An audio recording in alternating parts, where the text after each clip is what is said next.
historias envasadas, lo que nadie explica, lo que no se aclara. Luces que bajan, el radar se vuelve loco. Objetos que vuelan, los vemos poco a poco. Es tecnología o vienen de otro plano. Buscando respuestas con el micro en la mano. Expedientes abiertos, casos sin final. Un viaje directo a lo sobrenatural.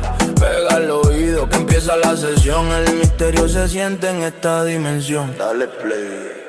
Buenas, bienvenido a otro episodio de Historias Condensadas.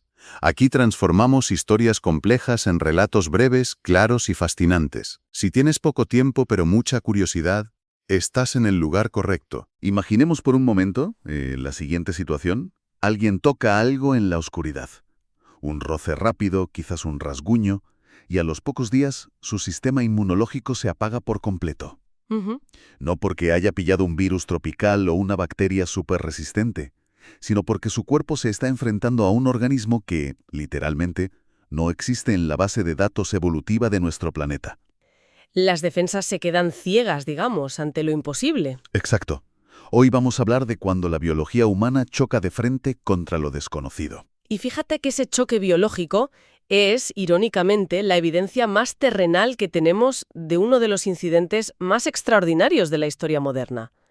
Porque, bueno, dejamos atrás las luces borrosas en el cielo para adentrarnos en historiales médicos, autopsias y operaciones militares de contrainteligencia. Las que nos sumergimos hoy son increíblemente turbias. Para esta inmersión exhaustiva, tenemos sobre la mesa el misterio de Varginha, en Brasil. El famoso Roswell brasileño. Ese mismo. Un caso que ahora, en este año 2026, cumple exactamente 3 décadas. Y el volumen de fuentes que vamos a manejar, bueno, es monumental. Hablamos de 13 documentos recientemente desclasificados de la Policía Militar y el Ejército brasileño. Sí, incluyendo ese gigantesco informe oficial de 600 páginas, el conocido como IPM 908 de 1997. Una locura de informe. Totalmente. Y además de ese archivo oficial, para este análisis a fondo, nos apoyamos en reportes muy exhaustivos y retrospectivas de medios como G1, Itatiaia, Brasil 247 y Tecmundo. Medios muy serios, claro. Exacto. Pero, a ver, el verdadero punto de inflexión son los testimonios médicos inéditos y un documental súper revelador, estrenado este mismo año, que ha puesto patas arriba toda la narrativa que creíamos conocer. Y la misión principal de nuestro análisis hoy es organizar este caos absoluto en una línea de tiempo estricta y puramente cronológica. Porque a lo largo de 30 años se ha acumulado una cantidad asombrosa de desinformación. Ya lo creo. Testimonios cuestionables, versiones institucionales que chocan frontalmente con los testigos presenciales. De todo un poco. El objetivo aquí es extraer única y exclusivamente los hechos documentados y entender la mecánica detrás de ellos. Y para quienes nos escuchan, es vital dejar clara nuestra postura desde ya. Vamos a mantener una neutralidad absoluta. Eso es. No estamos aquí para validar teorías de conspiración global, ni para aplaudir acusaciones de fraude ufológico. Simplemente vamos a exponer los hallazgos y tirar de los hilos lógicos. Y el primer hilo lógico nos obliga a mirar el contexto previo. Ningún evento de esta magnitud ocurre en el vacío.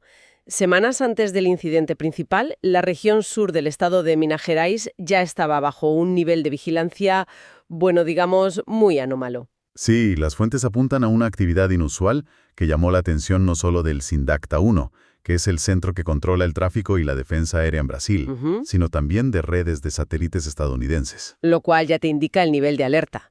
Y toda esta vigilancia satelital se quedaría en pura especulación de oficina si no fuera por lo que ocurrió en tierra firme una semana antes del evento principal. Porque la evidencia pase de ser blips en una pantalla de radar a algo material. Exactamente. Para entender Varginha hay que retroceder al preludio, la madrugada del 13 de enero de 1996. 7 días antes del caos urbano. Eso es. En una granja en las afueras, 2 trabajadores, Eurico y Oralina, se despiertan sobresaltados. El ganado está sumido en un pánico absoluto y al asomarse describen un objeto cilíndrico gris del tamaño de un pequeño autobús. Y fíjate en los detalles, no emitía sonido, No tenía luces, pero desprendía una especie de humo o vapor blanco. Claro, el comportamiento animal es un indicador fascinante en incidentes anómalos. Los animales reaccionan a estímulos que escapan a nuestra percepción inmediata, como frecuencias de infrasonido o cambios drásticos en la ionización del aire. ¡Qué locura! Y ese vapor blanco que describen podría indicar un sistema de propulsión comprometido que estaba alterando el entorno inmediato. Y esta teoría de un fallo catastrófico se materializa esa misma mañana del 13 de enero, gracias a un segundo testigo. Hablamos de Carlos de Sousa, un profesor y piloto de ultraligero que iba conduciendo por la autopista. Él afirma haber visto un objeto de características idénticas, cilíndrico y sin alas, tambaleándose en el aire y finalmente estrellándose. Un impacto directo. Sí. Pero aquí es donde la historia adquiere peso científico. De Sousa se detiene, se acerca al lugar del impacto y reporta dos detalles fundamentales. A ver. Primero, encuentra fragmentos de un material esparcido por el suelo. Lo describe como un metal con memoria. Dice que lo arrugaba con fuerza en su mano, como si fuera papel de aluminio, y el material recuperaba instantáneamente su forma original, sin una sola marca. O sea, detengámonos en la física de ese material, porque le da una credibilidad técnica enorme al relato. En la ciencia de materiales moderna, eso se conoce como una aleación con memoria de forma. Como el litinol, ¿verdad? Exacto, el nitinol, una aleación de titanio y níquel que utilizamos hoy en día en los stents médicos para las arterias. Lo puedes aplastar, pero al someterlo a cierta temperatura o al soltarlo, una transformación de fase en su estructura cristalina hace que recupere su diseño original casi por arte de magia. ¡Qué interesante! Claro, en 1996, que un civil sin formación en metalurgia avanzada describiera perfectamente las propiedades mecánicas de un material de este tipo, es como mínimo un dato que no se puede ignorar. Totalmente. Y el segundo detalle que nota de Sousa es un olor penetrante, absolutamente insoportable, similar al amoníaco y al éter. Ese olor va a ser clave más adelante. Tiene tiempo de procesar lo que está viendo y oliendo cuando, de repente, unos 40 soldados fuertemente armados llegan al lugar en helicópteros y camiones. ¿40 soldados? Sí, 40. Y le ordenan a gritos que abandone la zona inmediatamente. Es como si un equipo de limpieza militar estuviera ya en la sala de espera, con los motores encendidos, listo para actuar en el segundo en que ese objeto tocó tierra. ¿Qué nivel de respuesta tan rápido? Demasiado rápido. Pero esto plantea una fricción enorme en la línea de tiempo. Si hubo un choque el día 13 con un despliegue militar masivo, Sí. ¿dónde estuvieron escondidos los supuestos ocupantes durante una semana entera antes de aparecer en las calles de Virginia el día 20? Esa es la gran pregunta. La logística de ocultar entidades biológicas durante 7 días en una zona rural es una de las grandes piezas faltantes de este caso. Ya, es que no cuadra. Requiere considerar dos escenarios. O bien las criaturas sobrevivieron al impacto y se dispersaron por los densos bosques de Minas Gerais, evadiendo a los equipos de búsqueda, o el ejército estuvo realizando batidas de contención en secreto durante toda esa semana. Y esa presión de búsqueda nos empuja inexorablemente a la mañana del sábado 20 de enero. El famoso día cero. Exacto, el momento en el que el cerco se cierra y el problema deja de ser un asunto de defensa en zonas rurales para estallar en medio de una zona residencial. Porque la mañana del 20 de enero arranca con las líneas del Cuerpo de Bomberos de Varguiña saturadas de llamadas. Entre las 8:30 y las 10:30 de la mañana, los vecinos del barrio Jardín Andere alertan sobre la presencia de un animal salvaje suelto. Y recordemos a quienes nos escuchan que en Brasil el Cuerpo de Bomberos es una rama adscrita a las fuerzas militares. No son solo bomberos civiles. Es un detalle muy importante. Los testimonios documentados de los civiles afirman haber escuchado disparos esa mañana y haber visto a bomberos y militares utilizando redes de captura en una zona boscosa. Redes para un animal salvaje normal. Bueno, el detalle perturbador de esa captura matutina es el estado de la entidad. Los informes sugieren que la criatura no puso ninguna resistencia violenta, estaba completamente apática, acorralada, y emitía un sonido vibrante muy similar al zumbido de un enjambre de abejas. ¡Qué escalofrío! Pero desde una perspectiva biológica, esa apatía tiene sentido, ¿no? Totalmente. Si consideramos la hipótesis de que no pertenecen a nuestro ecosistema, estarían sufriendo un choque sistémico, respirando una atmósfera incompatible, expuestos a patógenos terrestres y a presiones atmosféricas diferentes. Básicamente, se estarían asfixiando lentamente. Madre mía, agonizando en directo. Y mientras el ejército supuestamente asegura el perímetro por la mañana, ocurre el punto de inflexión, la imagen que dio la vuelta al mundo. ¿El avistamiento de la tarde? Eso es.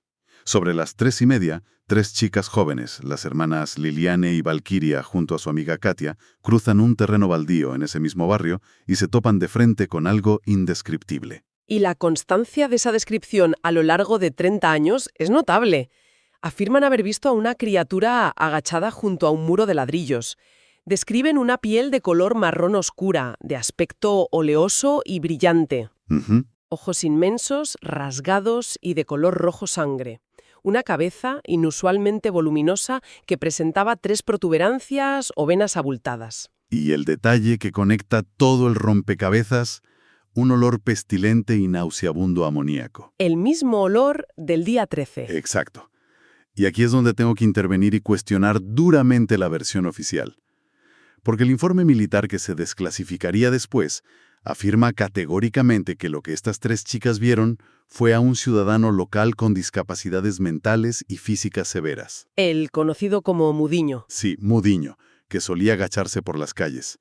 Pero hay que analizar esa explicación de forma crítica. Desde luego. ¿Desde cuándo un vecino al que probablemente han visto cientos de veces en el pueblo despide un olor insoportable amoníaco, tiene 3 enormes protuberancias en el cráneo y es capaz de paralizar de terror absoluto a 3 jóvenes locales que huyen despavoridas pensando que acaban de ver al diablo? Ya. La disonancia entre la explicación institucional y la memoria sensorial de las testigos es abismal. Es que la memoria olfativa es, neurológicamente hablando, el recuerdo más difícil de falsificar y el más resistente al paso del tiempo. Y el amoníaco es la clave astrobiológica de este caso. Explícanos eso un poco más. A ver, en la Tierra, la vida se basa en el carbono y el agua. Pero en modelos teóricos de astrobiología, el amoníaco líquido es uno de los grandes candidatos alternativos como disolvente para la vida. O sea que no respirarían oxígeno igual que nosotros. Claro, si un organismo tuviera una biología basada en amoníaco, su mera transpiración en nuestra atmósfera resultaría tóxica y profundamente pestilente para nosotros. Tiene toda la lógica científica. Ese olor a amoníaco es el hilo conductor anatómico que conecta el accidente reportado por De Sousa el día 13 con el avistamiento de las chicas el día 20. Rompe la teoría de la casualidad por completo. Lo cual nos lleva a la parte más oscura de esta inmersión. A partir de la tarde del día 20, la narrativa da un giro radical. Sí, la cosa se complica. Abandonamos los descampados y entramos en los pasillos de los hospitales. Pasamos de los avistamientos a la biología pura y dura. La noche del 20 de enero, bajo una tormenta torrencial que complica enormemente la logística, se desarrolla una operación encubierta. ¿La captura nocturna? Sí. Un oficial de la policía militar de 23 años, Marco Eli Cherece, supuestamente captura a una segunda criatura que deambulaba por la zona. Y durante esta intervención, Cherece entra en contacto físico directo con la entidad. Sin guantes protectores, sin equipo especial, toca su piel. Y ese contacto sin protección desencadena lo que podríamos llamar un evento de contaminación cruzada irreversible. La criatura es transportada primero al hospital regional y posteriormente al hospital Humanitas. Pero claro, el daño ya estaba hecho. Es la analogía del caballo de Troya biológico que mencionamos al principio. El riesgo de interactuar con lo desconocido no es un zarpazo o una mordedura, es inmunológico. Exacto. Al tocar un organismo con una estructura celular alienígena o una mutación desconocida, el cuerpo humano se enfrenta a patógenos para los que no tiene absolutamente ningún anticuerpo. Es que el sistema inmunológico de Cherets no reconoció la amenaza porque el código de ese patógeno no está escrito en la historia evolutiva de nuestro planeta. Y las consecuencias, bueno, fueron devastadoras. Cuéntanos qué dicen los historiales médicos. Los registros detallan que, pocas semanas después, en febrero de 1996, el policía desarrolla un dolor agudo en la espalda tras la extirpación de un pequeño absceso en la axila. A esto le sigue una fiebre intratable, parálisis progresiva y la muerte fulminante por una infección generalizada. Las autoridades de la época no pudieron identificar el agente causante. El informe oficial de su muerte fue intencionadamente vago. Pero el muro de silencio institucional ha empezado a resquebrajarse en este 2026. 30 años después, el personal médico está hablando. Eso lo cambia todo. Totalmente. El doctor Cesario Lincoln Furtado, uno de los médicos que atendió a Cherese, ha revelado públicamente que el sistema inmunológico del joven policía fue anulado por completo, borrado por una toxina o patógeno totalmente desconocido para la ciencia médica. ¡Qué locura! Y no es el único, ¿eh? El neurocirujano Italo Venturelli, tras mantener un mutismo absoluto durante 3 décadas, ha declarado en el nuevo documental haber visto personalmente a una entidad de proporciones anómalas, con ojos de color lila intenso, dentro de las instalaciones del hospital. El contraste sociológico aquí es clave. Tenemos un hermetismo militar férreo mantenido durante décadas que ahora choca violentamente con confesiones médicas de profesionales altamente cualificados en el final de sus carreras cuando ya no tienen nada que perder. Claro, ya no tienen miedo a represalias. Exacto. Las muertes sin explicación y la presión constante que denunciaron las familias son los pilares que otorgan gravedad y credibilidad a este caso frente a la avalancha de escepticismo. Y mientras el drama médico se desarrollaba en los hospitales, la maquinaria logística militar estaba ejecutando maniobras súper complejas. Las fuentes detallan que entre el 21 y el 23 de enero se organizó un convoy sumamente inusual. Sí, 3 camiones de transporte del ejército salen del hospital portando una carga desconocida rumbo a la base de la Escuela de Sargentos de las Armas en Tres Corazones. Y ojo a este detalle operativo. La utilización de 3 vehículos idénticos para mover un único cargamento es una maniobra clásica y brillante de contrainteligencia táctica. Se llama el juego de los trileros. El juego de los trileros, me encanta el término. Es que el objetivo no es solo despistar a periodistas o testigos externos, sino compartimentar la información internamente. Ni siquiera los propios conductores militares sabían con certeza qué camión albergaba la carga biológica real y cuáles actuaron como señuelos. Es un nivel de sofisticación operativa que no encaja con un simple traslado rutinario, desde luego. Para nada.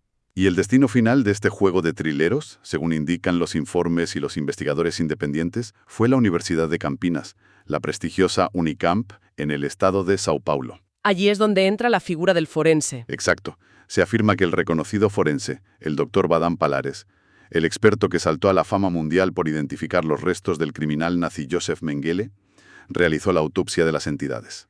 Palabras mayores. Por supuesto. El doctor Pallares ha negado rotundamente cualquier participación en el caso de Varginha hasta el día de hoy. Y la negación de Pallares nos sitúa frente al gran choque de narrativas que define este caso en la actualidad. Por un lado, una montaña de avistamientos, un bloqueo hospitalario, convoyes tácticos y la muerte de un oficial. Y por el otro, la respuesta del Estado. Esa respuesta llegó formalmente en 1997 con la publicación y desclasificación del expediente IPM 908 de 1997. Las famosas 600 páginas de investigación de la justicia militar. Esas mismas. Y la conclusión de ese expediente es tajante y, bueno, casi insultante para los testigos. Aseguran que todo el incidente de Varginha fue una ficción colectiva, una alucinación masiva impulsada por ufólogos en busca de fama. Claro. Según el ejército, jamás hubo operaciones encubiertas. Los misteriosos camiones militares que los testigos vieron maniobrar simplemente estaban yendo al concesionario local, Sodauto, para realizar un mantenimiento mecánico programado. Un mantenimiento nocturno. Sí, nocturno y bajo una tormenta, fíjate. Y como ya mencionamos, afirman que las niñas asustadas solo vieron al vecino con discapacidades. Caso cerrado para ellos. A ver, es que la explicación oficial militar exige creer en una serie de coincidencias estadísticas casi imposibles. Requiere aceptar que convoyes militares deciden ir a un concesionario civil en medio de la noche y bajo una tormenta severa. Ya. Que los bomberos capturan animales salvajes justo en las mismas coordenadas de los avistamientos. Y que un joven oficial de policía en perfecto estado de salud fallece de forma fulminante por una bacteria indetectable exactamente en la misma ventana temporal. Es mucha casualidad. Pero, espera, detengámonos ahí. Porque si vamos a cuestionar al ejército, tenemos que jugar a ser los abogados del diablo con el bando contrario. Me parece justo. Y aquí es donde los reportajes retrospectivos de 2026 y el nuevo documental asestan un golpe que podría dinamitar la credibilidad del caso entero. El tema del soborno. Exacto. En ese documental, un exmilitar confiesa ante las cámaras que inventó absolutamente todo su relato sobre haber participado en el transporte de las criaturas. Asegura que un investigador muy famoso de la época, el ufólogo Vittorio Paccaccini, le ofreció un soborno de unos $5.000 de la época para corroborar la historia ante la prensa. Madre mía, $5.000. Un dineral. Entonces, a quienes nos escuchan les planteo esto.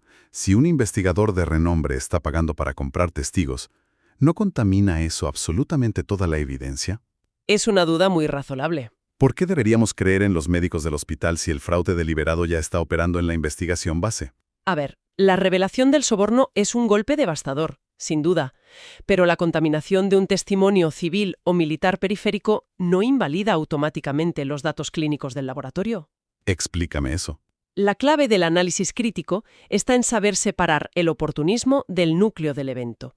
El ufólogo puede haber comprado un soldado para exagerar la ruta de un camión, buscando atención mediática o vender un libro. Claro, el factor económico. Ni puede coordinar el rastreo de satélites estadounidenses una semana antes del evento. ¿Tienes toda la razón? El fraude posterior suele ser un intento de parasitar y monetizar un evento genuino, no necesariamente la prueba de que el evento nunca ocurrió. Y vaya si han logrado monetizarlo, la verdad. Quienes visitan Varginha hoy en día se encuentran con una ciudad transformada en un parque temático. Un parque temático alienígena. Totalmente.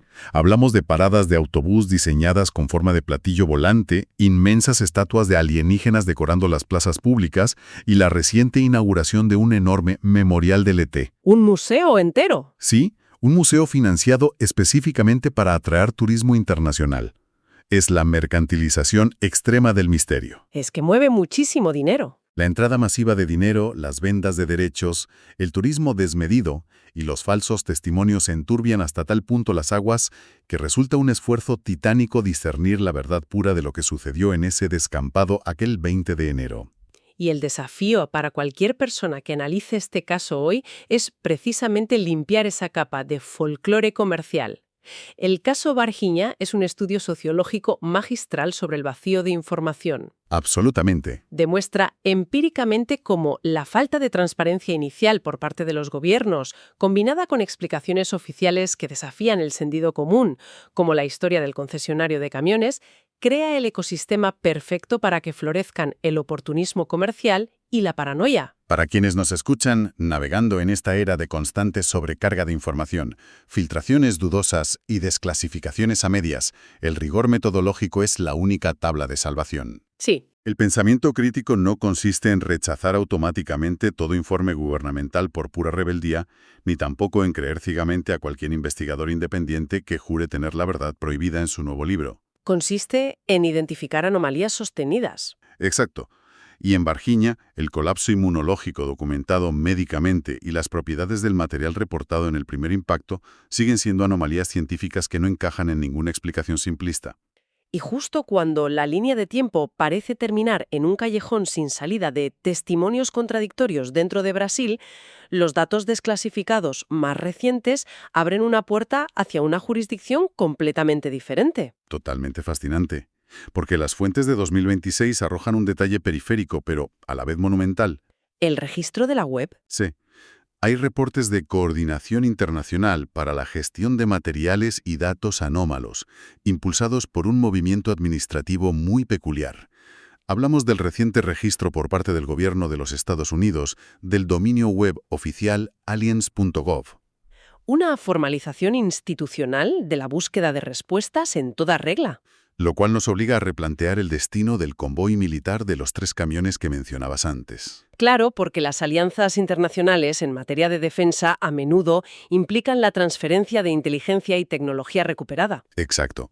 Si los informes originales del 13 de enero tenían razón, si los sistemas de defensa aérea brasileños y los satélites de vigilancia estadounidenses trabajaron en conjunto rastreando la caída de esos objetos sobre las colinas de Minas Gerais. La línea de tiempo no termina en los laboratorios de la Universidad de Campinas. Ni de broma. Nos deja con una idea profundamente inquietante para cerrar esta inmersión de hoy. A ver. Es posible que la evidencia biológica y material definitiva del incidente de Varginha lleve 30 años guardada en silencio. Y más importante aún, es posible que no esté en Brasil, sino asegurada en las profundidades de un laboratorio de máxima seguridad a miles de kilómetros hacia el norte, al otro lado del Ecuador. Menuda perspectiva. Una pregunta sobre jurisdicción y secretos internacionales que la para meditar largo y tendido, al menos hasta nuestro próximo análisis a fondo. Y hasta aquí el episodio de hoy. Nos escuchamos pronto. Gracias por estar al otro lado. Nos vemos en el siguiente episodio de Historias Condensadas. ¿Viste eso en el cielo? No estamos solos.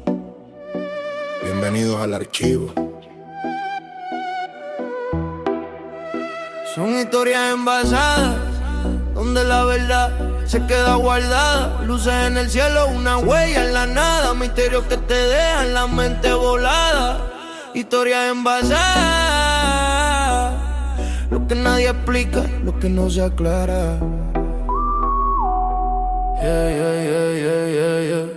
Luces que bajan, el radar se vuelve loco. Objetos que vuelan, los vemos poco a poco. Es tecnología o viene de otro plano. Buscando respuestas con el micro en la mano. Expedientes abiertos, casos sin final. Un viaje directo a lo sobrenatural.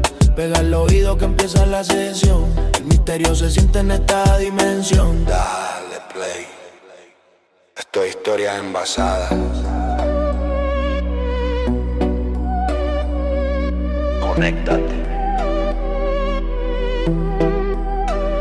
Historias envasadas. El beat del misterio. Abre la tapa. Libera el misterio. Abre la tapa. Libera el misterio. No necesitas horas para conocer la verdad. Bienvenidos a Historias Envasadas. Caminando por la ciudad o mirando al cielo, buscando respuestas que nos quiten el velo.